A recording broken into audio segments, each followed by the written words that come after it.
Pernah nggak sih ngerasa kayak kejebak di rutinitas? Kayak hidup jalan gitu aja, tapi kita nggak bener-bener megang setirnya. Nah hari ini kita bakal bedah bareng pemikiran Syaiful Karim yang punya cara jitu buat ngubah hidup kita bener-bener dari akarnya, dari dalam. Syaiful Karim ngajak kita mulai dengan satu pertanyaan penting. Pertanyaan yang kelihatannya simple, tapi bisa jadi bakal ngubah cara kita ngelihat diri sendiri selamanya. Pertanyaannya adalah, apa kita ini benar-benar bangun? Coba dibayangin, kita bangun pagi, kerja, makan, tidur, besoknya gitu lagi.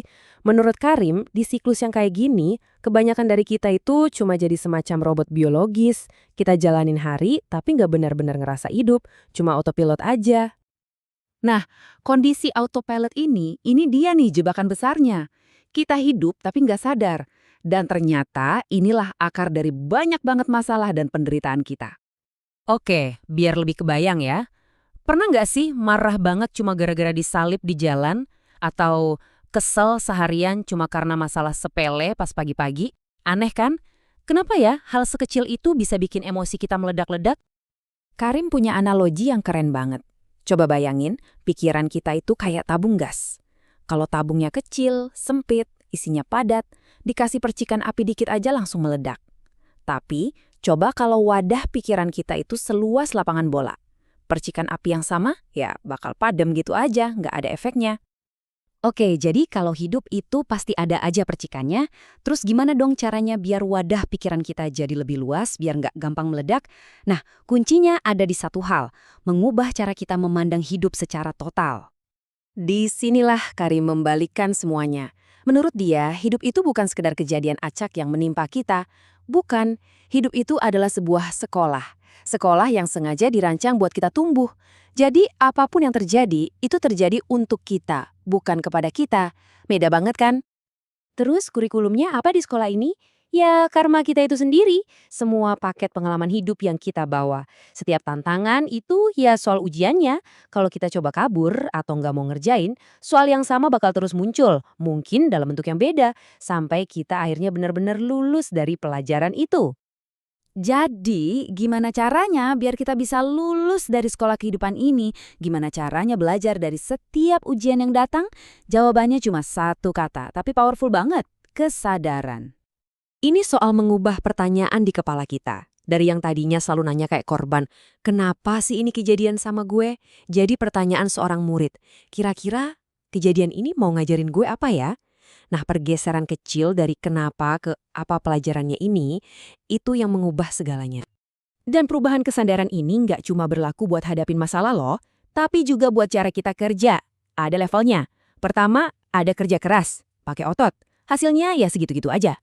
Naik level, ada kerja cerdas, pakai otak. Ini lebih baik, tapi masih terbatas. Puncaknya, itu kerja ikhlas, kerja pakai hati, pakai kesadaran. Nah, kalau ini, hasilnya tanpa batas.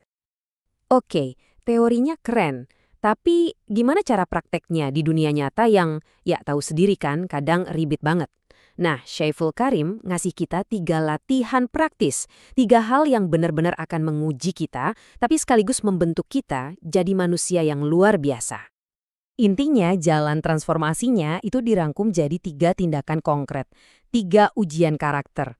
Ini susah banget malah. Tapi justru karena susah, 3 hal inilah yang benar-benar bisa nunjukin siapa diri kita sebenarnya. Yang pertama, tetap memberi pas kita sendiri lagi kekurangan. Gampang kan ngasih pas kita lagi banyak? Tapi coba deh ngasih pas kita lagi pas-pasan. Itulah ujian kedermawanan yang sejati. Memberi dari hati, bukan dari sisa. Yang kedua, tetap jujur pas nggak ada siapa-siapa yang lihat. Karakter asli kita itu kan kelihatan dari apa yang kita lakuin pas kita yakin nggak bakal ketahuan. Nah, disitulah integritas kita diuji habis-habisan. Dan yang ketiga, ini mungkin yang paling berat. Berani ngomongin kebenaran ke orang yang punya kuasa di atas kita. Ke atasan, ke orang yang kita takuti. Wah, ini butuh keberanian yang luar biasa. Jadi, 3 latihan tadi itu bukan cuma soal jadi orang baik aja loh, tapi ini adalah pilar dari spiritualitas yang membumi. Spiritualitas yang kelihatan dari tindakan kita sehari-hari, bukan yang cuma disimpan di kepala atau di tempat ibadah. Karim menegaskan lagi, ukuran spiritualitas seseorang itu bukan dari seberapa sering dia ibadah, bukan. Ukuran yang sebenarnya adalah gimana cara dia memperlakukan orang lain. Terutama orang yang nggak punya apa-apa buat balas kebaikan kita. Intinya, spiritualitas yang sejati itu soal aksi, bukan cuma soal keyakinan. Ini tentang mengubah doa yang kita panjatkan jadi tangan yang kita ulurkan buat ngebantu orang. Itulah intinya. Dan semua ini pada akhirnya balik lagi ke ide utama tadi, bahwa hidup kita ini, ya inilah ruang kelasnya. Setiap orang yang kita temui itu guru, dan setiap kejadian, sekecil apapun, itu adalah pelajarannya. Pelajaran-pelajaran itu bakal datang terus kok setiap hari. Jadi, pertanyaannya sekarang bukan lagi apakah hidup akan memberi kita pelajaran, tapi apakah kita siap jadi muridnya?